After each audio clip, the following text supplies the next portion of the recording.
Multiplication theorem on probability.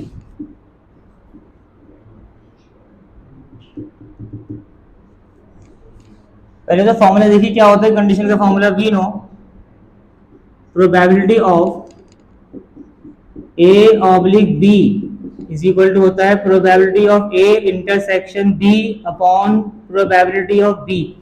ये formula होता है, ठीक है।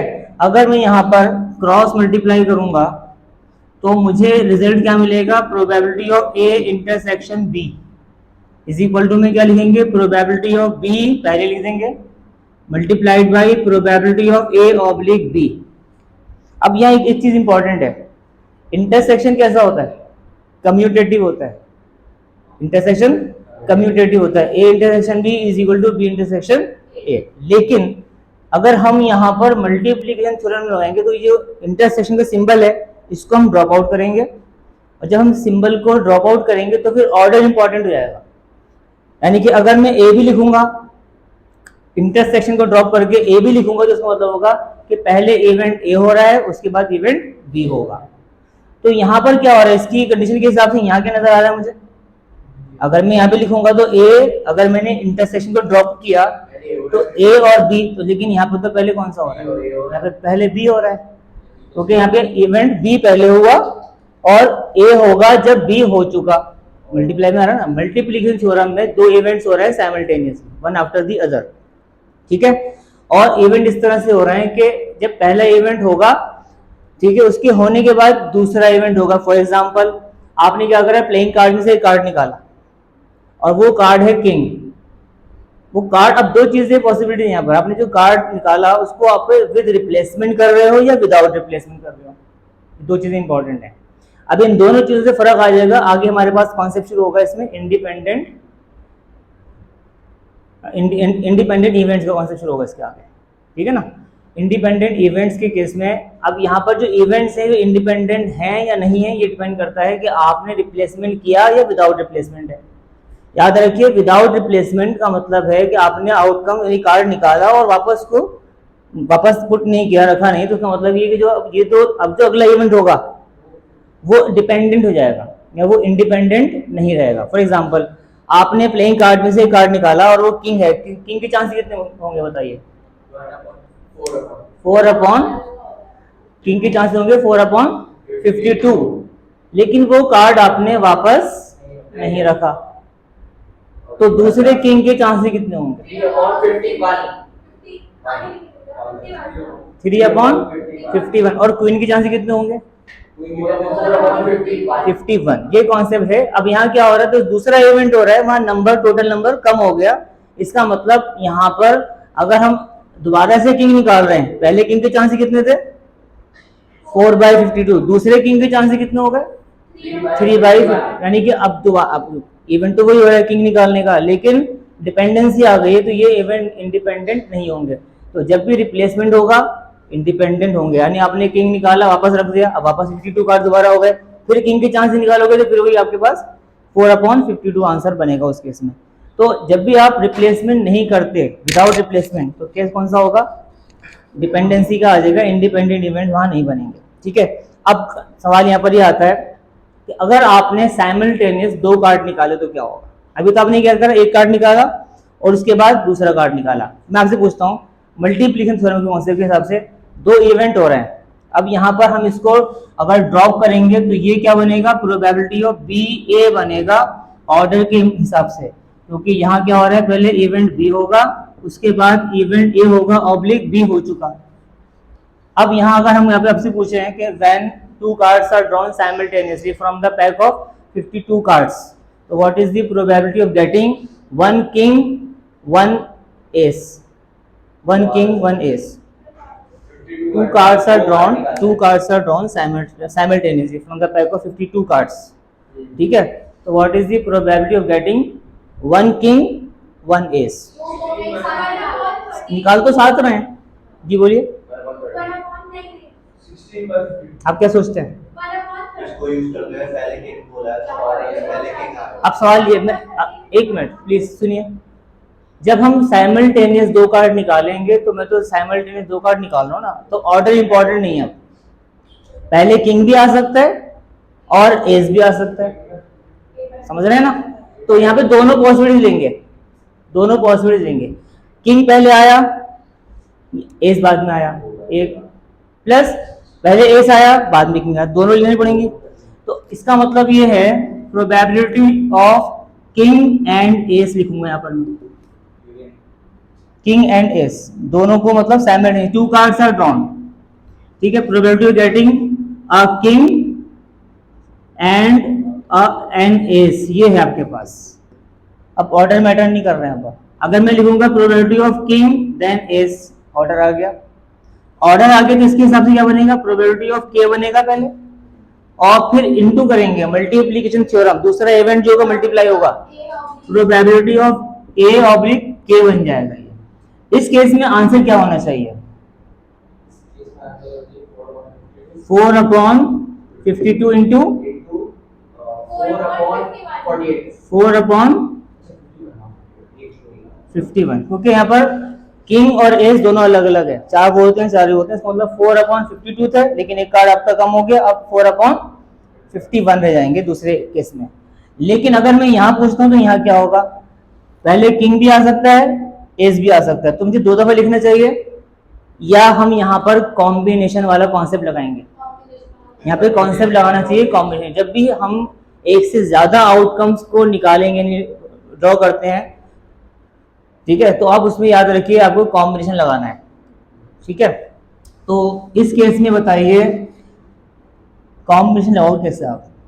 एक किंग कितने किंग में से निकलेगा, क्या लिखूं यहाँ पर, 4C1 4C1 इंटू होगा, फिर दोबारा 4C1 होगा, और अपॉन में क्या होगा, पूरा बोलो ना, यहाँ भी तो कॉम्बिनेशन दो कार्ड निकाल रहे हो, 52C2 का कॉन्सेप्ट यहाँ बनेगा। इसको सॉल्व करने पर अगर इसको सॉल्व करेंगे तो 4C1 क्या होता है, 4/1 शॉर्टकट लगाइए कि 4 और r की वैल्यू अगर 1 हो या डिफरेंस की वैल्यू 1 हो तो जो भी n है अपॉन 1 लिखेंगे। यहाँ पे n कितना है 4, तो 4/1, ठीक है, कोई बात नहीं, 4/1। यहाँ कितना बनेगा 4/1। जब डिफरेंस में 2 हो या r2 हो, यहाँ पे r की वैल्यू 2 है, NCR होता है ना फॉर्मूला, r की जगह 2 है, तो आपने क्या करना है, दो टर्म्स नीचे खुलेंगे यानी फैक्टोरियल 2 खुलेगा, और ऊपर दो टर्म्स डाउनवर्ड जाएंगे, 52 इंटू 51। तो इसको हम कैसे एक्सप्लेन करेंगे, 52 इंटू 51 अपॉन 2 इंटू 1। अब ये 2 इंटू 1 है, 2 को शो कर रहा है, और ये चला जाएगा इन द न्यूमरेटर, और अगर आप ध्यान से देखें तो क्या बन रहा है, 2 टाइम्स 4/52 इंटू 4/51। 2 टाइम्स क्यों आ रहा है, पहले किंग आया फिर एस आया, प्लस एस आया तो आंसर तो वही बनेगा। अगर मैं एस को मानूंगा तो 4/52 लिखोगे उसको, और किंग बाद में आएगा तो 4/51 हो जाएगा। तो अगर मैं आपसे दो किंग की बात करूं, 2 किंग,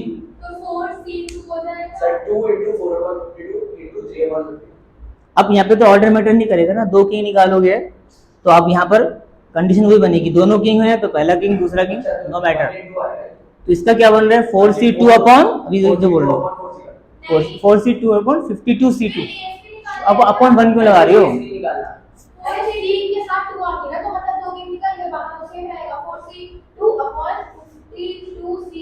वही क्यों आ रहा है वही तो बोल रहा हूँ आपसे, 51 क्यों बोल, अच्छा मतलब मल्टीप्लाई करेगा, चलो ठीक है, आप समझ में आए आपको, 52C2 अपॉन में आएगा और 4C2 न्यूमरेटर में आएगा, ठीक है।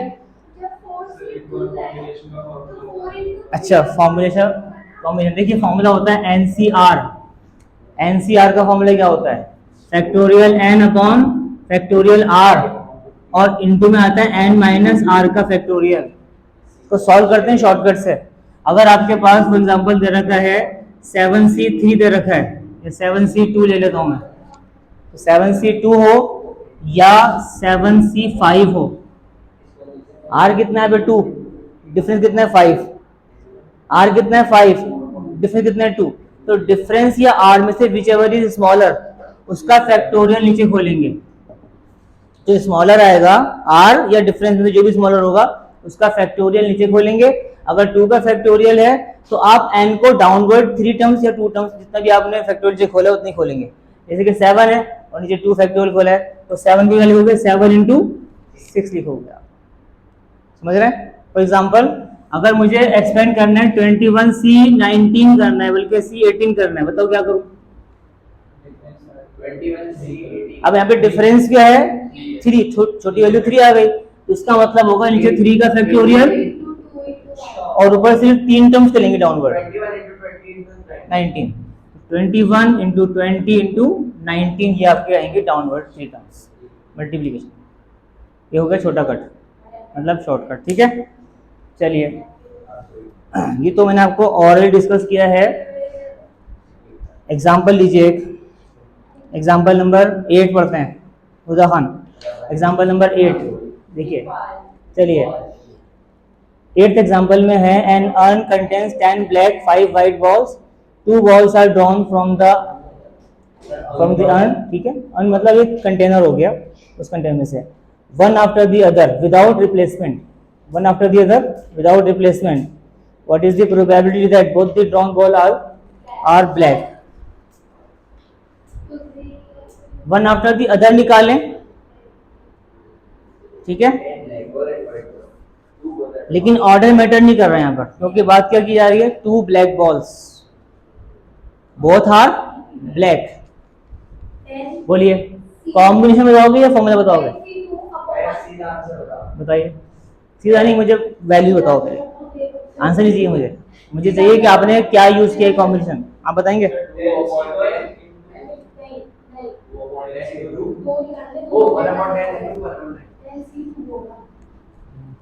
10C2 अपॉन टोटल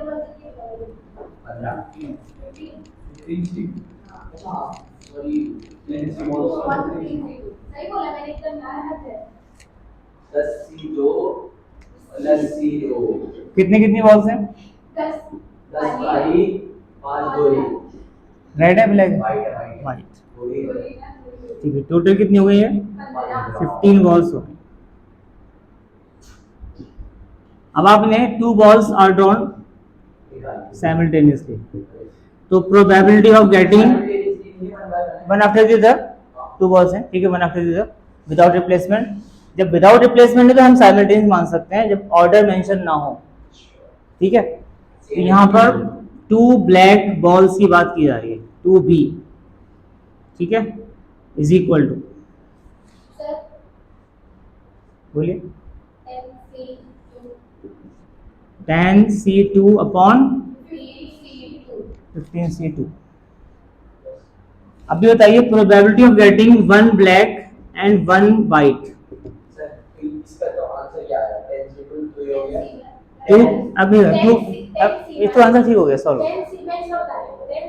ये मैं पढ़ लिया ध्यान से, मैं चेंज कर दिया। 10C2 plus into 5C1 upon 15C3। 3 balls हो गए, 3 हो गए। यहाँ पे ऑर्डर मेंशन नहीं, मैटर नहीं कर रहा है, लेकिन अगर मुझे चाहिए, आप बताइए probability of getting black white black. 10C1 अब कॉम्बिनेशन लगेगा ही नहीं लगेगा? अब नहीं लगेगा कॉम्बिनेशन। अब क्या हो रहा है, पहली बॉल आनी चाहिए ब्लैक, फिर आनी चाहिए व्हाइट, फिर चाहिए ब्लैक। हाँ बताइए बताइए। भाई आपसे बोल रहा था एक का बात सोच लो अच्छे से पहले।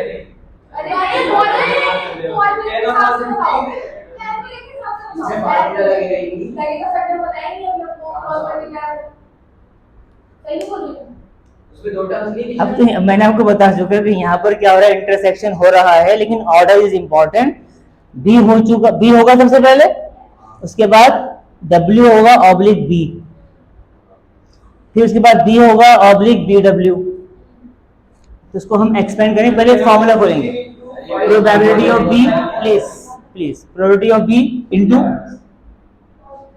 Probability of W oblique B into probability of W B अच्छा उसके फिर उसके बाद वाला लिखेंगे। हाँ ठीक। W B पहले B W होगा, यानी कि पहले कौन सा होगा B, फिर सेकंड ये होगा। दो आउटकम हो चुके हैं। नहीं समझ आया।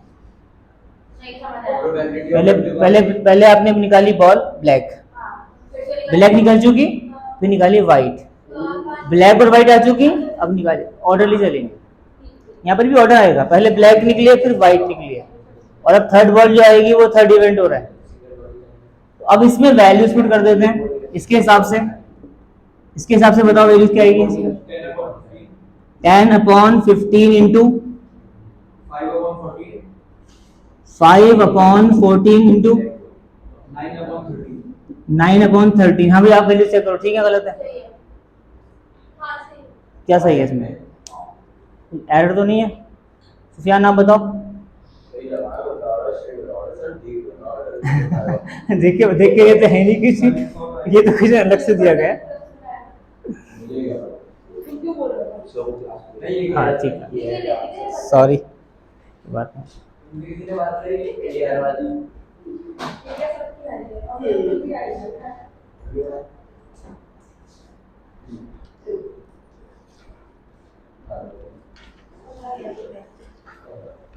अब एक फॉर्मूला नोट करेंगे इंडिपेंडेंट इवेंट्स के लिए। इससे हो गया तो टॉपिक क्लियरली समझ में आ गया होगा आपको। अब आप देखिए मुझे ना वो समझ आ गया तुम्हारा उत्तर आ गया। कौन सा या नहीं इधर या हाँ ये नहीं आया। देखिए, पहले कौन सा इवेंट हो रहा है? ब्लैक, फिर कौन सा हो रहा है? वाइट, फिर कौन सा हो रहा है? ब्लैक। तो मुझे वही चाहिए ना, पहले ब्लैक चाहिए, फिर वाइट चाहिए, फिर ब्लैक चाहिए।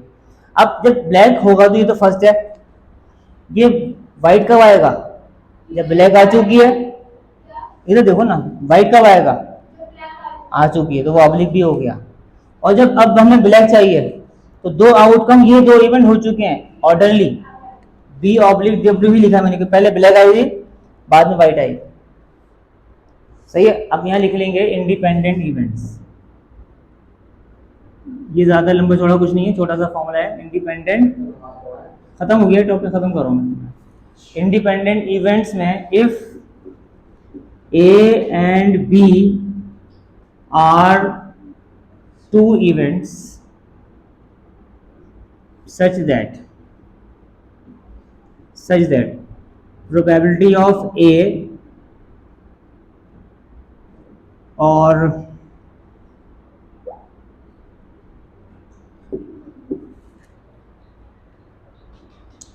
probability of A into बल्कि पहले फिर intersection, probability of A intersection B is equal to probability of A into probability of B. Into का साइन आ रहा है इसमें, probability of A into probability of B. Oblique लगाया था ना, अब इसमें ऑब्लिक नहीं है क्योंकि ये विद रिप्लेसमेंट वाला केस हो गया। और इंडिपेंडेंट के लिए फॉर्मूला में याद रखना है, जब आपको दो इवेंट्स दे रखे हों तो इंटरसेक्शन की जगह पर अगर इवेंट्स म्यूचुअली एक्सक्लूसिव होते हैं तो इंटरसेक्शन क्या हो जाता है? 0 हो जाता है। और जब इंडिपेंडेंट इवेंट्स होंगे तो इंटरसेक्शन की जगह क्या आ जाएगा? प्रोडक्ट।